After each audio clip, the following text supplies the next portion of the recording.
Why shouldn't I want to strive and achieve a home in the suburbs? What's wrong with this? What are we supposed to do? Turn America topsy-turvy?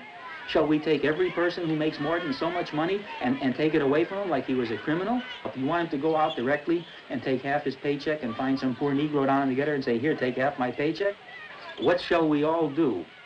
Eliminate ambition? Eliminate a striving for something better?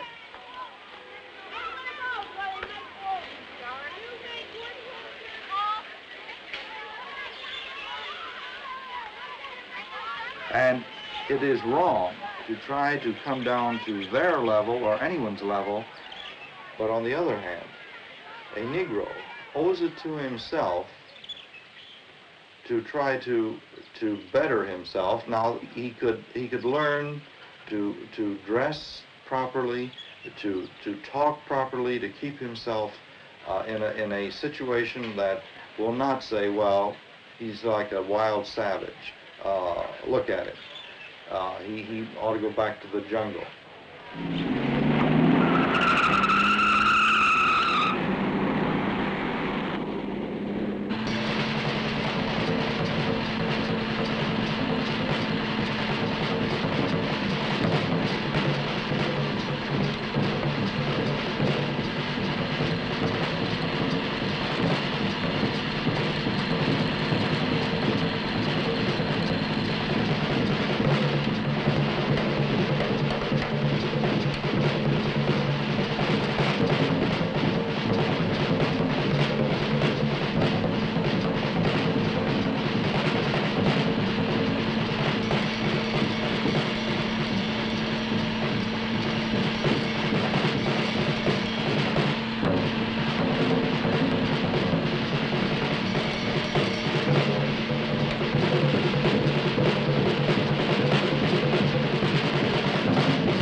If you grew up in Venice, or if you were forced to come to Venice and live, if you don't know it before you get here, you find it pretty soon that you're coming right into nothing. Some people, they don't want to live in Venice. I mean, this is either Venice or Watts is the only choice you have. That if the guy's even got a job, I mean, he's just barely making it, you know. That it's not the fact that he don't want to do, it's the fact that he can't do any better. Opportunities that have been open to some people with, say, my same background, it's just according to whether you were aware of it or not. I mean, I could have possible have gone farther, in other words, been in a better job position. I could have went further in school to go into a different educational background. I mean, they're dead. I'll admit they're just as dead as any community of people I've ever seen.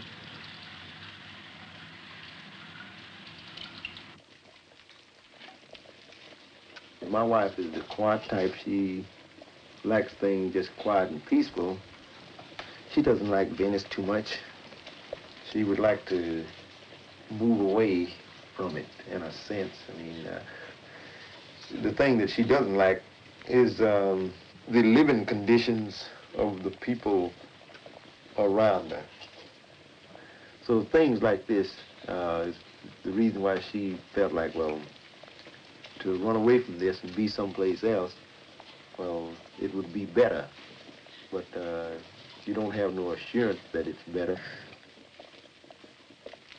But my wife supports me. I mean, she don't agree with everything that I do, but she still supports me. And this is very important. This is very important.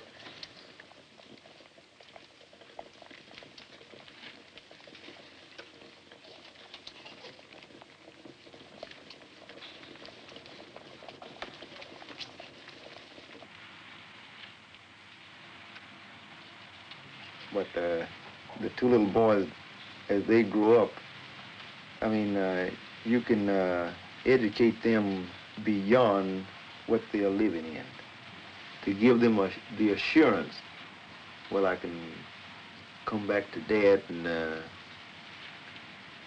he'll be there. And some people just can't bear it. I mean, they take it for so long and there's no money in the house, and some people can take this longer than others, but unless you got an awful lot of stability about you and a good, strong constitution, this will break you down. Hate, and still hate, and they send me to jail. I've been going ever since then.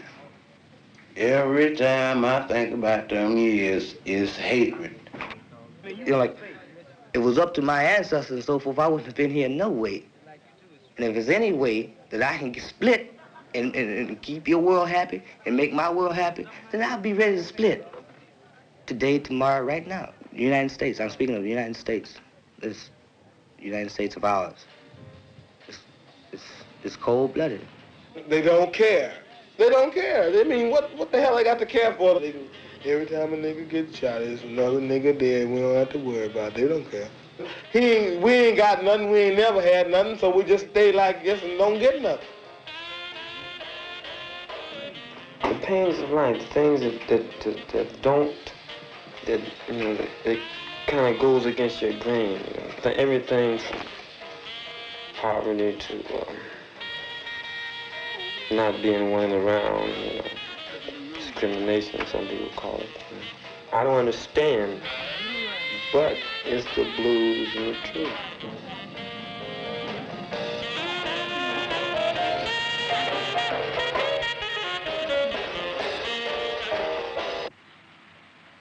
The kids that hang around on the corner up there, at one time, they had high hopes. I mean, hopes as high as Jackie Robinson. But their hopes were killed. And I mean, to have to live in these conditions, you know, there ain't nothing you can do about it, and you listen to the news and watch the TV and the reports that about our great society, you just drop down and go down further. You lose your zest. You don't want to continue.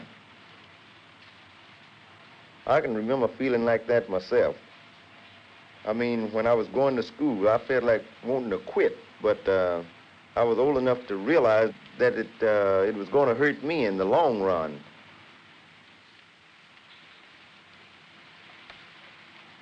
I'm from Texas, a little town called Wortham, Texas. And my father, he was a sharecropper there. He owned his own stock and tools and whatnot, but he worked on what you call third and fourth. This works something like you raise a crop and you get to keep a third of one item and a fourth of the other.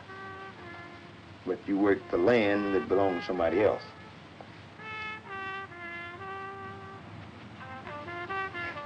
The schools that I went to were all segregated.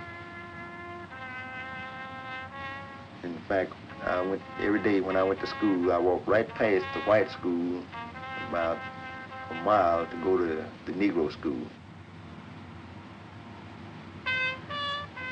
And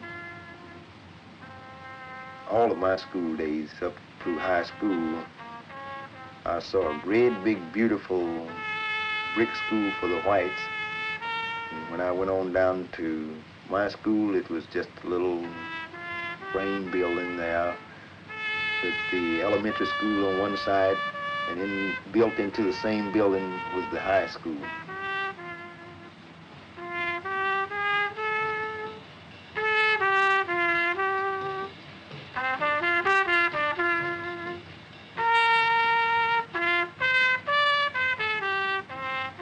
Well, we used to get some of the old books from the white schools. I mean, we very seldom got new books. Then some of the books that we got, I mean, it was preparing you like you were a white man, that you trained for one thing that you'll never attain, that you'll never get. There wasn't too much, I guess, we could do. I mean, it was left up to our parents at that time, and they weren't exactly all educated to the extent that they knew how to go about changing the situation. So they just made the best out of the situation as it was.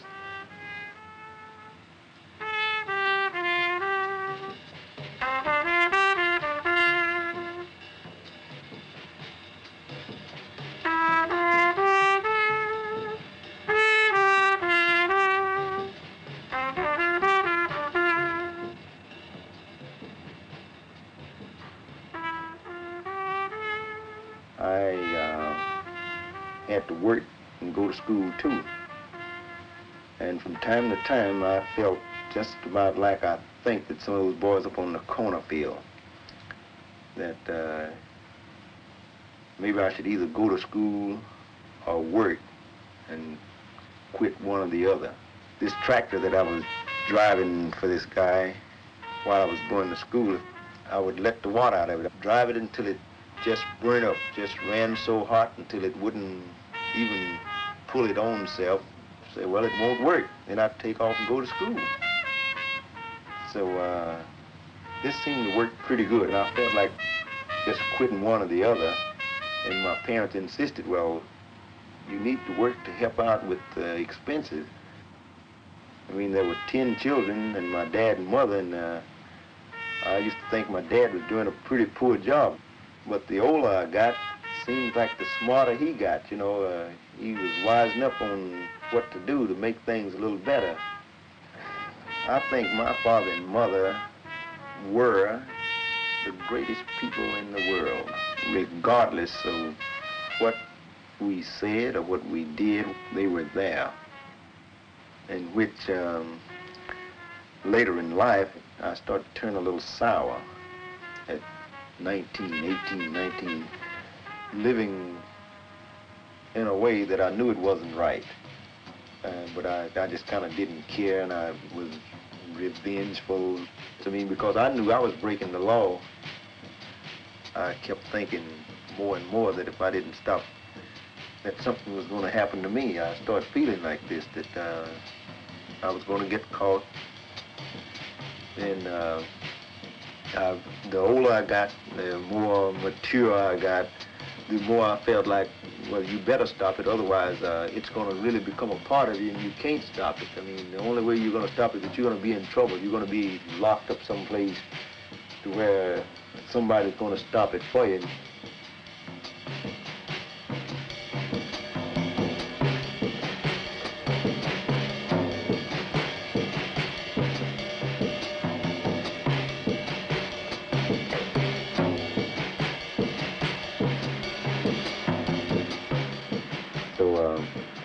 Then I decided, well, I'll just find the right girl and I'll just get married, and then I'll have to live a good life like my dad. I always wanted to, you know, eventually decide to try and live a good life like I felt that my dad lived.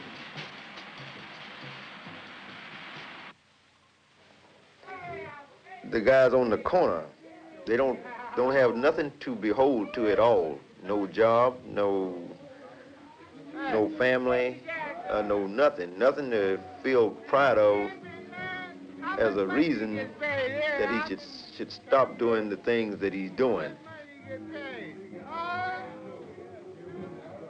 Am I wrong? Am I right?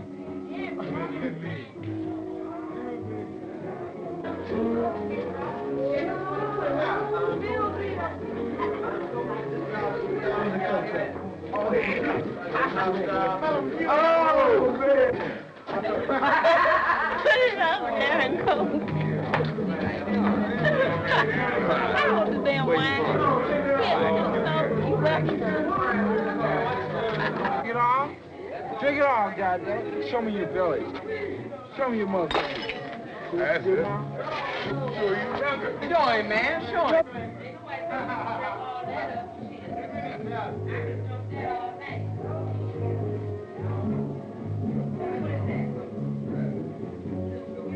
And all your contract agents do, brother, don't work.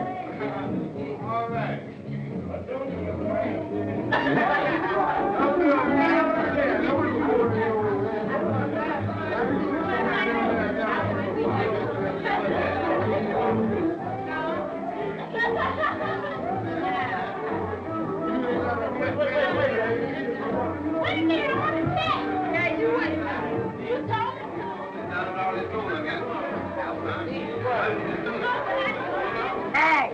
Hey, man! Oh, man! What's wrong with you, man? Let go of that dude, man. Let go of it. Tell me loose. Let go of it. Let go of it. Tell me loose. Let go of it, man. Tell me loose. Let go of it, dude. Tell me loose. Let go of it. Everybody forget with me, goddamn. Get out of the way. Hey, man, now wait a minute. Get out of the way, goddamn. I'm trying to talk to you, man. Get out of the way, goddamn. Hey, man. Move, man. Get out of the motherfucking way. Hey, man, listen to me. Man, don't be stomping on me like that, man. I ain't talking about that, man. I'm trying to talk to you, man. Come on. Man, you get out of here, man. Come on, man. Get out of here. Get out of here. I'll kill you, motherfucking ass.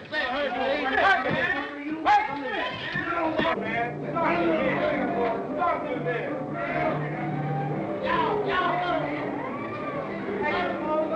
Think of the center, man. Think of the center, man. Get out of here, man. Get out of here, motherfucker. I'll take you fucking down, man. What the fuck wrong with you, man? Come to yourself. Say, Hercules, let me tell you something. And Jack no damn fool now. Oh, that's right. I'm not a nigga. I ain't no goddamn fool. You calling me a nigga, I ain't going to off. What do you call you on? Walk it off. Walk it off. Forget about it, you know. Walk it off. Walk it off. Look at this. This wasn't what that you or me or any other individual. You call me a nigga, I'm not going. Hey, Charles. Do you have to? I ain't going. Charles. Hey, man, anybody be a nigga? Goddamn, what the hell you talking about? Okay, nigga. Wait just a minute. All right, you think I'm a nigga? You go for it. No, wait just a minute. Let me tell you something to you. You go for it. I'm a nigga. Go ahead. Ugly one. Hey, nigga. Wait just a minute. Hey, look. Hey, let me talk to you. You a nigga? White fool. Is you a nigga? White fool. You're a black man just like me. I know I'm still all the time. I ain't cool. I know. So he call you a nigga, you call him a peckerwood. Don't worry about motherfucking way, man. So what? I don't see no motherfucker. I can talk to you if you let me. Well, and then if you don't let me, I can be as violent, goddamn it, as you can. I'm saying, oh, you a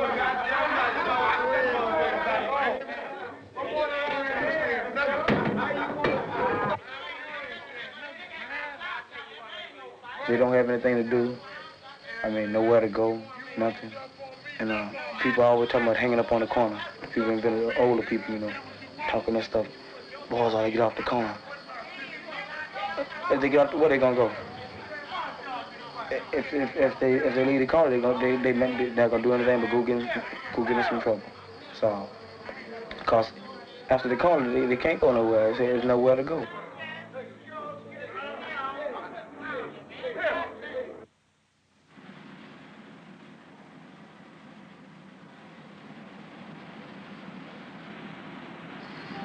It's pretty bad. it's up to you what you want to do, you know. You can make life miserable, I mean, boring, you know, same old day, you know. You gotta live, you know, next day, nothing to do, you know. It's not good up standing up there, you know. There's nothing to do but stand up there all day, go home, look at television, listen to radio, go out on the corner. You know, it's nothing.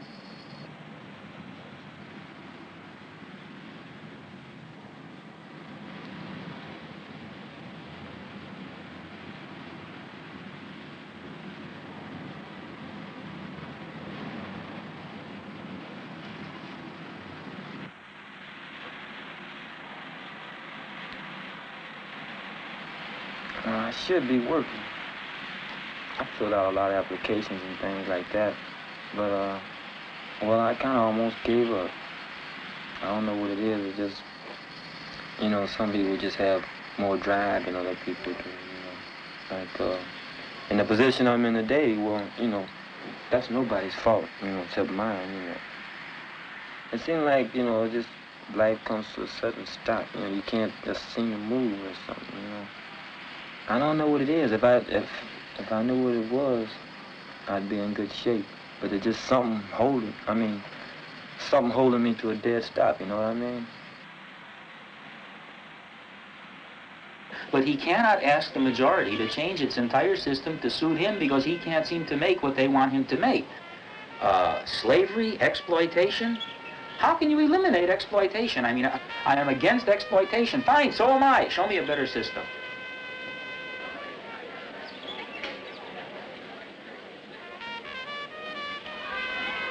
Well, of course, people have been talking about utopias for centuries, and nobody has yet come up with one. I think that suffering and unpleasantness can be held down to a minimum, but I don't believe you're ever going to have heaven on earth.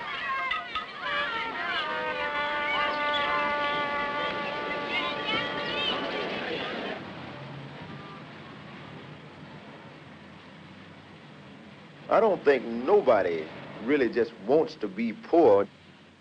People who are doing all right for themselves, I mean, living good, they see other people who are living poor, and for the most part, they don't bother to look. But if they really go and take a close-up look, you'll find where he really doesn't want to live like this. So I feel we should take another look at ourselves and to bring about the kind of America that I read about in a book as a child, only to find when I grew up that it wasn't really as the book had stated it.